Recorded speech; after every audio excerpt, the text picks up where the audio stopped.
this bad boy. It's really wide.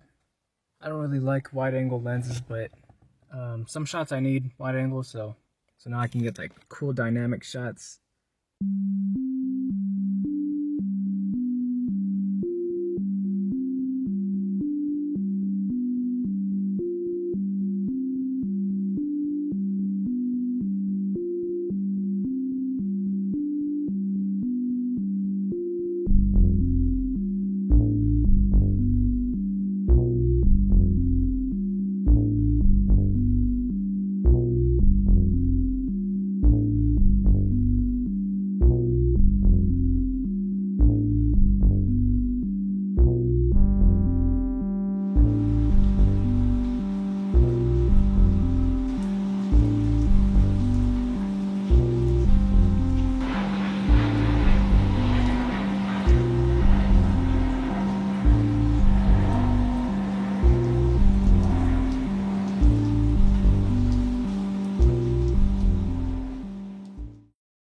This week I got the 8-bit Dome Micro.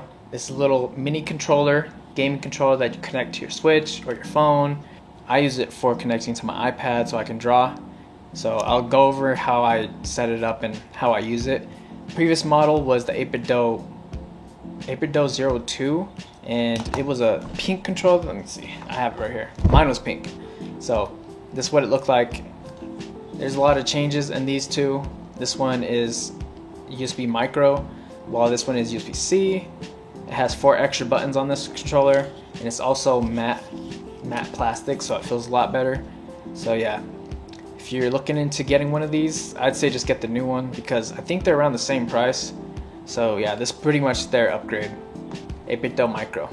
Okay, so this is how I use the 8-bit Dome Micro for shortcuts in Clip Studio Paint. I have it set it up for a certain way. I could throw the shortcuts I use on the screen, but I'll just go over it, a little walkthrough. Okay, I'm on the desktop, but this is the same for the iPad. So to change these shortcuts and to map the actual shortcut to the key, all you have to do is go to File, scroll down to Shortcut Settings. So then when you find a tool that you want, you just double click it and then you press the actual button on the controller that you want that tool to be mapped to. It's super easy and you can get through a bunch of tools that you want really fast. So I press up right here, and this gives me my current brush, so I can draw whatever I need to. Left is the eraser, go to my brush, I can just erase that. Down is my tool property. This brings up a little dialog box so I can get access to my tool settings. And then right is the sub tool, so this gives me access to all the current brushes and whatever tool I'm using. The minus button right here, this gives me the color wheel dialog box, and then plus gives me layer panels. The star button is my save. The top trigger right here, the shoulder button, this is a flip horizontal. So press this and it flips my view horizontal and I can just flip it back and forth. The small button right here, the small shoulder button, this one is an OK. So anytime a dialog box pops up and it asks me if I'm okay with the changes, I can easily press this and get it to get off the screen. The Y is my eyedropper tool. B is my gradient, and I press it again, I get fill. A is my deselect, and then X is my lasso. So anytime I lasso something, but I don't like the change I made, I could just press deselect, and it will just get rid of it. And then this one right here, R2, this one is my alter option. So anytime I hold this, I can press any of the same buttons I was doing before, but it'll give me a different tool. So I hold this and I press up, it changes my brush size. I hold this, press up, and it'll go up in increments. And then press down, go down. If I also hold it and press left, which was the eraser, it gives me draw with transparency. So this is useful for when I don't want to use my eraser, but I can use the tool that I'm actually drawing with to erase stuff, because it has different properties and it saves me the trouble of having to go to my eraser and then change the eraser so I can use the same brush. I can just easily press draw with transparency, and then I hold it and then I press minus, which was our color wheel, and this deletes everything off the canvas. So if I draw something on the canvas and I want to delete it, I just press the minus button while I'm holding Alt, or I can do this. draw something and I only want to erase a section, I just do lasso tool, pull that up, delete. Easy as that, super simple. I'll be changing this around until I find something I'm super comfortable with and happy with. But yeah, this is how I have it set up right now. Super excited to start using this with my drawings. It speeds up my process so much.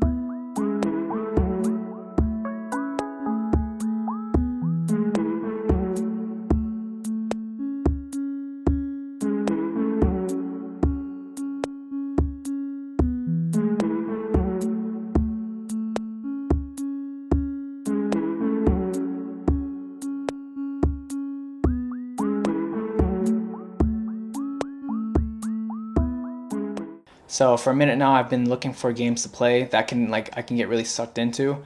Something that was multiplayer, something that could be has a nice progression and be able to be replayed over and over. And I didn't find anything yet for PC, but on my Switch, I'm playing Castle Crashers. It's an older game. I played it a little bit when I was a kid, but now I'm playing it and it's pretty fun. I like it. It's got me sucked in. It's great for like party. So if you have like a bunch of people over, you can all play it. You can't play with a bunch of people. You can play with like 4 people, but it's fun. I like playing it with my brother and sister. We played it over Labor Day weekend and we got kind of far. It's just a hack and slash game. So it's nothing too complicated. It has combos and like power ups and stuff, but it's nothing like you can pick it up and figure out how to play pretty easily. And then it's not too simple where it gets boring. It also gets kind of complex in like the enemies and trying to stay alive. So super fun and happy with this one. I also have Shadow of the Colossus. I don't know if I mentioned that last video, but I need to start playing that one. It's just, I'm so hooked on Castle Crashers right now. And I didn't know that I bought Hollow Knight on my PC on Steam. So I think I got it during a sale because I don't think I would have bought it otherwise. So I'm going to have to start playing that one too. I really want to get Bomber Cyberpunk, but I can't buy it right now because it's just too much money.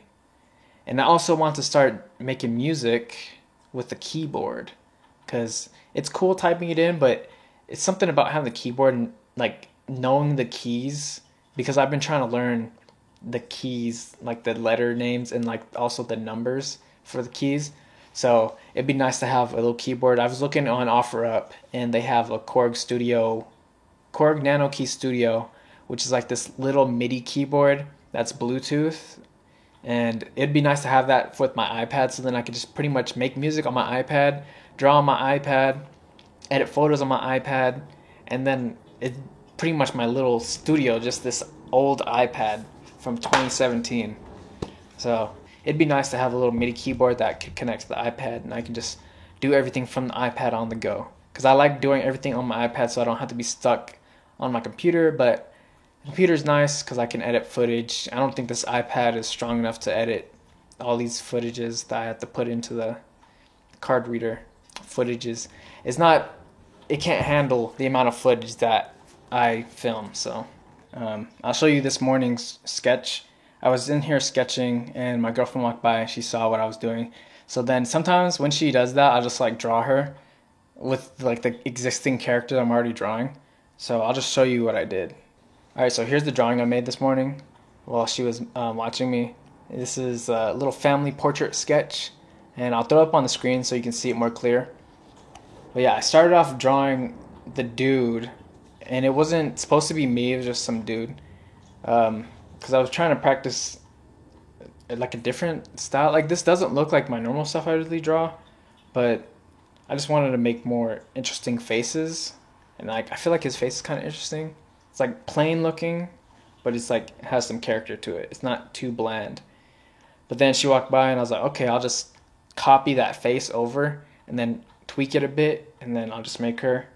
So yeah, that's what I made this morning. Yeah, so then this week I also made 4 new songs, and they played throughout this video, or some of them. I don't know if I used all 4, but I think I'm getting to a point where I'm like, okay, this is starting to sound really nice. And that keyboard would be also very helpful, so I can start pumping out like ideas faster. So if you need a commission, or you wanted to get a commission done by me, you can go to my Ko-fi page. I have $25 sketch commissions, and I can draw you or existing characters or one of your own original characters. My turnaround is pretty quick. I try to keep it under a week, especially if it's just one character. I can probably knock it out in like a day or 2. But that depends on the amount of revisions that you need, and I'm not trying to do too many revisions. It's just a sketch. So yeah, $25 commissions. Go to the Ko-fi page. The link will be in the description. Or if you just want to support, you can just donate or tip in the Ko-fi donations panel. So yeah, I think that's all I have to talk about for this video. Thanks for watching, and tune in to the next video when it drops. Peace out.